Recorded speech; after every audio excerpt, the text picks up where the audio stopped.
Hello, my beautiful flowers. Welcome back to my channel. Dr. April here with another video helping you to improve your mental health, your wellness, and your self-care. If you are a returning subscriber, hey girl.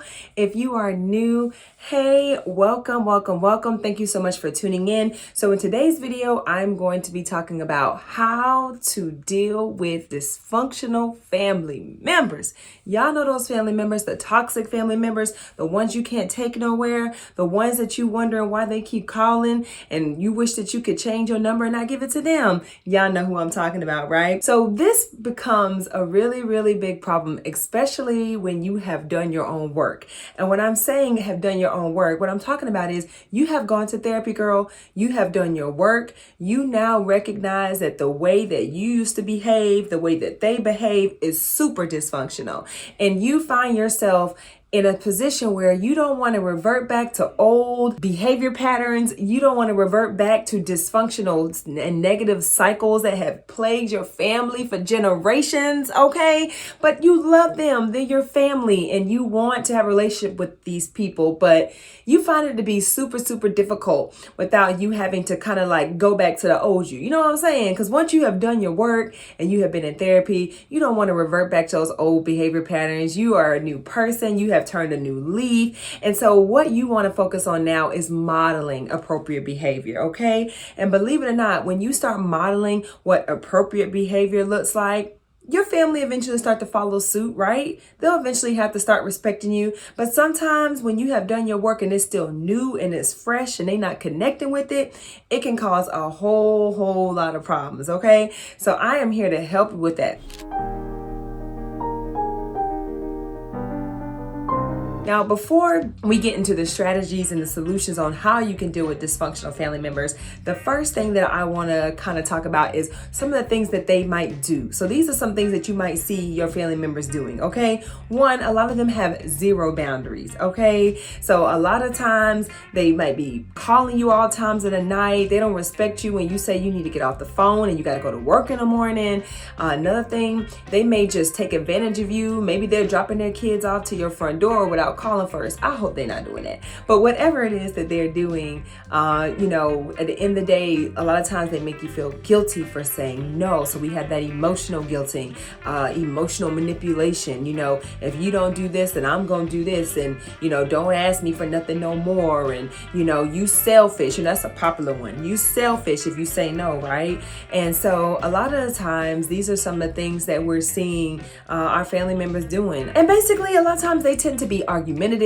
They always want to have a problem. There's some type of conflict, and they pretty much don't respect your space and your boundaries, okay? And so what you want to start focusing on is how it is that you can have and maintain healthy relationships with these people who have not done their work, okay? And what I mean is they have not gone to therapy. A lot of times they're still operating off of bad information that was passed down from their parents, and on down, right? So when it got to you, you were the one that opened your eyes and said, you know what, this is not it. This is not healthy. I'm going to change my behavior. I'm gonna go to therapy. I'm gonna get me some help because I don't want to pass this stuff on down to my kids, right? I want my kids to grow up differently. I want to make sure that we have, that we're prioritizing our mental and our emotional well-being in my household. So, we got to do things differently here. So here are some things that you can do to help you deal with your toxic family members, okay? So here's the first thing that you want to do. So number one, you want to make sure that you are setting boundaries that prioritize your mental and emotional well-being, okay? What that means is you want to set boundaries that are ultimately going to protect your peace, okay? It's going to protect your energy, right? You don't have time to be stressed out, to be annoyed, to be overwhelmed, people getting your blood pressure up. You don't got time for that. So setting boundaries looks different for everybody. Maybe it's you need to start saying no more often, right? Or perhaps you need to put some distance between you and that particular person. So boundaries can look different for everyone, but ultimately you want to make sure you're setting boundaries that ultimately are in your best interest at heart. If you know that if you say yes to something and you're going to be annoyed later, you're going to be tired, you're going to be worn out, you already burnt out from work, then you got to come home and raise these kids and cook a dinner for your husband or whatever the case may be. You want to make sure that you say no if it's not in alignment with what it is that you need. Sometimes we have to kind of do like a self check-in, right? We have to check in with ourselves. Is my cup empty today? Is my cup halfway full? Am I 3/4 full? Am I all the way full? And if you are on E, your cup is empty, or your cup has a hole in it, you need to go ahead and say no, sis. Okay? Don't do it to yourself. So making sure you set boundaries that prioritize your mental and emotional well-being. Okay? The second thing that you want to do to help you navigate or deal with dysfunctional family members is you need to recognize that you cannot change them. Oh my gosh, I cannot tell you the number of times where we get the therapy, we do our work, and then we want to change people. We want to try to tell people to do this and tell people to do that. You can't do that. The only person you are responsible for changing is you. The only person you're responsible for is you. So don't waste any time or energy trying to change people. We cannot do that. All we can do is model the new us and pray that people recognize it and they say, hey, it looks like therapy has been very helpful to Dr. April. Let me go get this for myself to see how it can help me as well. Okay. So we want to make sure that you don't take on this fixer trying to control things. No, you can't change them. Okay. Only they are responsible for their own behavior, and you are responsible for your own behavior. Okay. Third thing that you want to do is that you want to take as much time and space that you need. Okay. Sometimes when we're fresh out of therapy, we meditating, we praying, we doing, we just have, we're feeling good. We living our best life. We feeling good on the inside, on the outside. A lot of times, new family members a lot of times can't recognize the new you, right? They're not ready to accept that this is the new you. And so a lot of times different things can come up for that particular family member. Oh, you think you're better than me. Oh, you think you all that. You know how people do. And, ultimately you got to be able to put some distance and some space between any of that negative energy, and know that it's okay for you to take as much time and space that you need. And it's okay for them to take as much time and space as they need. And when you guys are ready, you guys will come back together and work it out. Okay. And then the fourth thing that you are going to do is that you need to remember that healing is for you and it is not for the other person. Okay. And what I mean by that is that ultimately when you decided to go to therapy, when you decided to put in the work and to get yourself together and to work on your stuff, you did that for you. You didn't do it for anybody else, right? And so don't take on that responsibility that now that I'm healed, I got to help other people get healed. Yeah, you can, refer them or recommend them to go get some type of help as well. But at the end of the day, you have to remember that the healing is for you. It's not for them. It's for you. And you have the opportunity to be that person in your family that encourages mental wellness, that encourages, everybody going to therapy to get some support and all of that. Okay. But at the end of the day, you are only responsible for your own healing journey. All right. Number 5, know that it is okay to love people from a distance. Yes. Sometimes, especially when you have done your work, you might have some people who are really, really close to you who just stop talking to you all of a sudden. I know it hurts. I know it's hard, but you know what? Sometimes you have to just love people from a distance. They stay over there, you stay where you're at. As long as your peace is not being affected, so be it. I really one time I was watching Joel Osteen and he said this: you have to be at peace with people who are not at peace with you. Let me say that again. Be at peace with people who are not at peace with you. What that means is everybody not going to be for you, and everybody's sure not going to be for the new you. So with that being said, don't let that bother you. Don't let that stress you out. You have to come to a place of peace and just know that everybody's not going to like the new you. Everybody's not going to like the transform you. Okay. Everybody's not going to understand the new you. They're so deep a lot of times in their own dysfunctional behavior and their own negative cycles that they don't even realize that something is wrong. Okay. And so at the end of the day, you have to just love people from a distance and keep it moving. Number 6, you want to make sure that you are hopeful that one day your dysfunctional family members will get the help that they need, okay? So be hopeful. Don't think that they're a lost cause. Don't think that it's too late for them. It wasn't too late for you, sis. So they can come around, they can get the help that they need. And, sometimes it's just you letting them know that, hey, I'm going to be here for you. I'm there to support you if you need anything, and just keeping your arms open, keeping your door open, right? So, ultimately you just want to keep a positive mindset.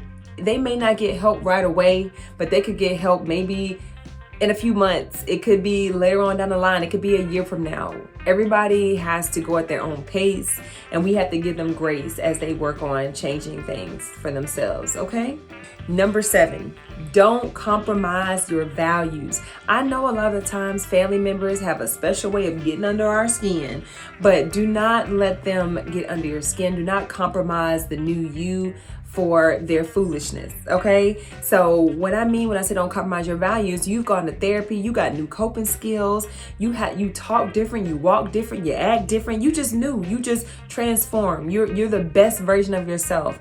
You're the best version of you that you've seen. And so therefore you don't want to allow their stuff and their negative energy and their dysfunction to rub off on you, okay? I tell my clients this all the time. I'm allergic to dysfunction, okay? When I start seeing stuff that don't resonate with the new me, that can start bothering me spiritually, mentally, and emotionally, I get out of there quick, okay? I start itching, I start sneezing, my eyes start watering, I gotta get out of there. That's the type of attitude you gotta have, okay? Don't even let them take you to 10. You ain't going back there no more, all right? So don't let them compromise your values. Number 8, let them know that you will be there when they are ready. Remember I said keeping that open door policy? Okay, so you want to make sure that you're showing them grace. You're not telling them when they need to go get therapy, why they need to get help. You're not telling them all of that. All you're going to do is let them know that when you decide to go get you some support, I'm here for you. I'm here for you every step of the way, whatever it is that you need to do. But ultimately, you just want to let them know that even if there's some distance between you guys, you want to let them know that you are there for them, you love them, and that you will be there to support them when they are ready to get the support that they need, okay? I know I got a lot. I'm saying a lot right now, but let's take a little breather real quick, okay? Because I know I'm giving y'all a lot of information really quickly.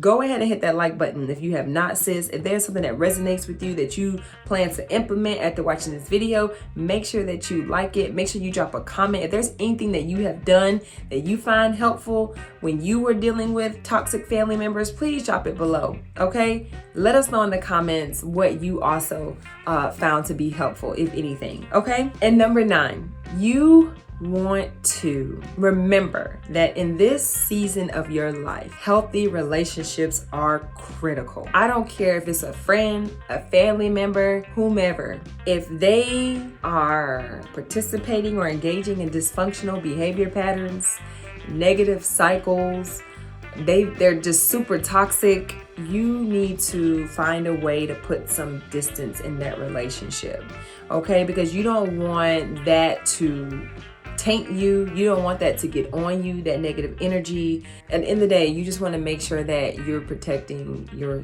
peace and you're making sure that you're prioritizing your mental and your emotional well-being. I don't know why I'm waving my hands.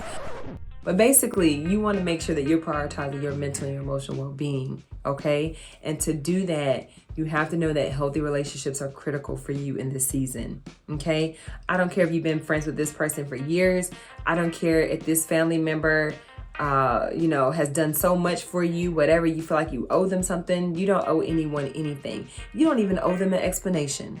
The only person you owe an explanation to is yourself. Okay, and so you got to hold yourself accountable and make sure that you're continuing to implement some of those different tools and those techniques and those things that you've learned in therapy.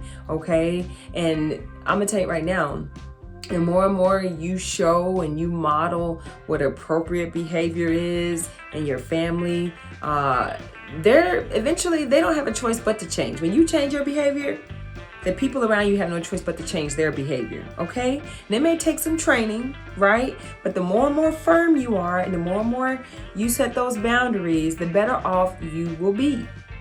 I promise you, it works. And yeah, another thing. Let me just give you this quick bonus. Stop putting yourself in situations that compromise your peace. You know who you are. You know exactly what I'm talking about. Stop putting yourself in those situations that compromise your peace. Sometimes saying no is the best thing that you can do for yourself. Saying no is the best way you can protect your peace. Saying, hey, you know what? I love you, but I gotta go. I gotta get off this phone right now. Or, hey, I'm sorry, I have to take another call. Or, you know what? It's getting late. I need to rest. Okay? A lot of us need to learn how to get off of the phone. You know, y'all are answering the phone while people are, you know, just talking about all kind of stuff that don't even matter. You know how family do, they call you, they talking about another family member, they talking about their problems, this and that. You have to understand that you only have a certain amount of emotional energy every day.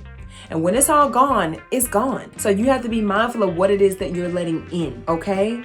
So make sure that you set the boundary. You don't have to be rude. You don't have to hang up the phone, but set the boundary and say, hey, you know what? I love you. It was great talking to you, but you know, I have to go. You know, I have some things I need to take care of to prepare for work. I don't know, come up with something. You know, or you can just be honest. You can say, you know what? My cup is pretty empty right now. Or, sis, I don't really have no energy to hear all this right now, but I love you. Can you call me tomorrow? Can you call me later? Or you know what? I'm so sorry to hear that that's going on with Uncle such and such. I'll be praying for them and I hope that they get it worked out. You know, whatever you need to say.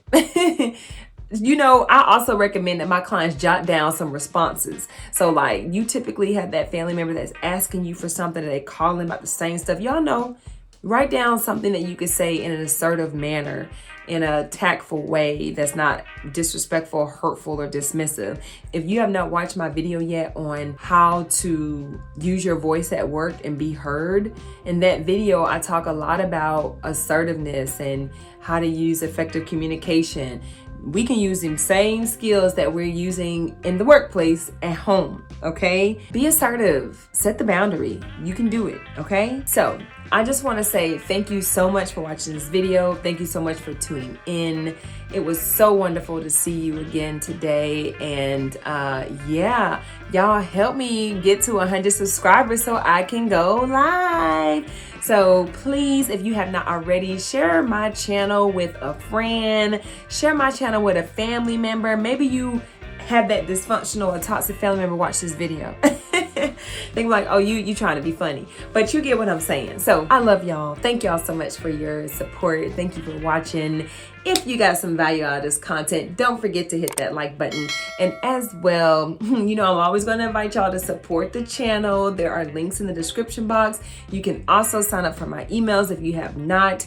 Follow me on social media at The Wellness Room ATL. And also, I want to invite you to buy me a coffee. I love coffee. You can support the channel by donating at the Ko-fi link in the description box below. And yeah, I think that's all. I tend to ramble, y'all. So, you know, if you feel like I missed something or you have any questions about something, let me know in the comments. If you want me to do like a part 2 to really dive in on, you know, maybe a particular point that I brought up, please let me know as well in the comments. Remember, this content is for you, okay? So I want to make sure that I'm giving you guys what you need and what's really going to help and support you. And yeah, so that's all I have. Thank you so much again for watching the entire video. And before you go, let me leave you with this. Remember that you are a beautiful flower that blooms and flourishes, and may your radiant light continue to nurture those around you. And thank you so much for bringing beauty to our community, one petal at a time. Mwah.